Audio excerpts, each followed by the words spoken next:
وَإِيَّاكَ نَسْتَعِينُ، اور تجھ ہی سے مدد چاہیں، تجھ ہی سے مدد مانگیں۔ یہاں پر تھوڑا سا غور اور فکر کرنا انتہائی ضروری ہے۔ ایاک نعبد و ایاک نستعین، ان دونوں باتوں کو الگ الگ بیان کیا گیا اور 2 مرتبہ ایاک آیا، ایاک نعبد و ایاک نستعین۔ یہ 2 مرتبہ ایاک جو لایا گیا، اس سے دونوں کا حکم الگ الگ بیان ہوا۔ ایاک نعبد، اے اللہ ہم صرف تیری ہی عبادت کریں، اللہ کے سوا کسی اور کی عبادت پوجا نہیں ہو سکتی۔ جو اللہ کے سوا کسی اور کی عبادت کرے، پوجا کرے، وہ کافر ہے، مشرک ہے، جہنمی ہے، اپنے آپ کو برباد کرنے والا ہے۔ اللہ وحدہ لا شریک ہے، اللہ کے سوا کوئی الہ نہیں، خدا نہیں، معبود نہیں۔ حقیقی اختیار، طاقتیں اللہ کے پاس ہیں، اور جو طاقتیں اس کے بندوں کو ہیں وہ اللہ کی عطا سے ہیں۔ اللہ کے بندے جو کچھ کرتے ہیں اللہ کے اذن سے کرتے ہیں۔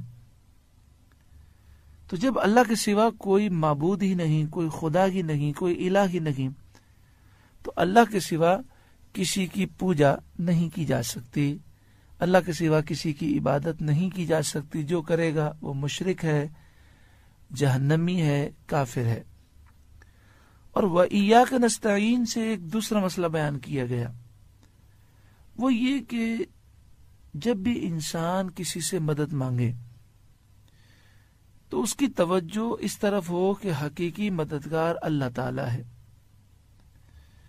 وہ اللہ رب العالمین کی بارگاہ میں متوجہ ہو، اور جس سے مدد مانگ رہا ہے اسے اللہ کی طرف سے مدد حاصل کرنے کا ذریعہ اور وسیلہ سمجھے۔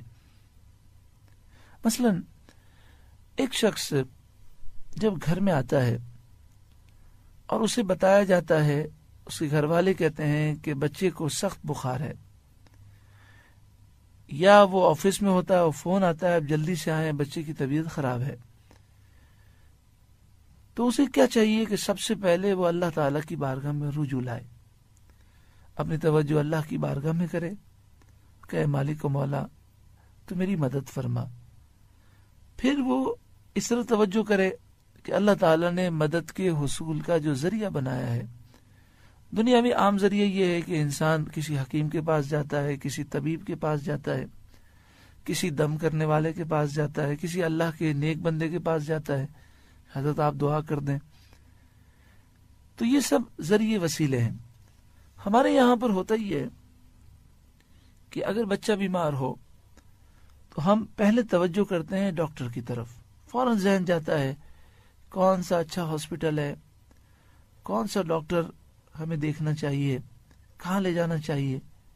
لیکن نبی کریم صلی اللہ علیہ وآلہ وسلم کا طریقہ مبارک یہ تھا کہ جب بھی کوئی پریشانی ہوتی تو آپ نماز کی طرف جاتے، یعنی آپ نماز ادا کرتے، 2 رکعت نفل حاجت کی نیت سے انسان پڑھے، اللہ تعالیٰ سے دعا کرے۔ اگر جلدی ہے تو ایسے ہی دعا کر لے، دل میں بھی دعا کی جا سکتی ہے۔ جب اللہ تعالیٰ سے وہ دعا کرے گا اور جب اس کا عقیدہ یہ ہے ساری مخلوق ذریعہ اور وسیلہ ہے، واسطہ ہے، حقیقی مددگار اللہ تعالیٰ ہے، تو اسے جو بھی مدد پہنچے گی در حقیقت وہ اللہ ہی سے مدد مانگنے والا ہے۔ جب یہ مسئلہ ہم نے سمجھ لیا تو پھر یہ بھی سمجھ لیں کہ جب کوئی شخص اللہ تعالیٰ کے نیک بندوں سے مدد مانگتا ہے اور وہ یہ تصور کرتا ہے کہ اس کا دل کا میلان رب العالمین کی طرف ہے، وہ رب العالمین سے مدد کی دعا کرتا ہے، اور پھر وہ سمجھتا ہے کہ اللہ تبارک و تعالیٰ نے ان نیک بندوں کو ہمارے لیے ذریعہ اور وسیلہ بنایا ہے، نیک بندوں سے دعا کے لیے وہ عرض کرتا ہے، وہ نیک بندے دعا کرتے ہیں، اللہ تعالیٰ کرم فرما دیتا ہے۔ تو اس طرح مدد مانگنے میں کوئی حرج نہیں ہے۔